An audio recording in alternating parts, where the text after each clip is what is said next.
Na semináru vykladali profesore zo oddelenia za rusinistiku Filozofského fakultetu z Nového Sadu.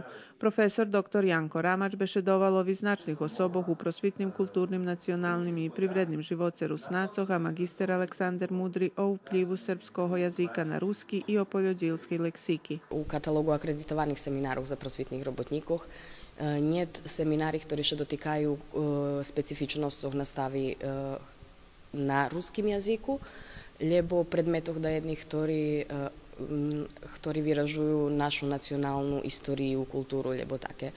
Už vecej roky naši prosvitní robotníky hľadajú, že by sa organizovalo seminári, ktorí im konkrétno budú pomáhať z roboty.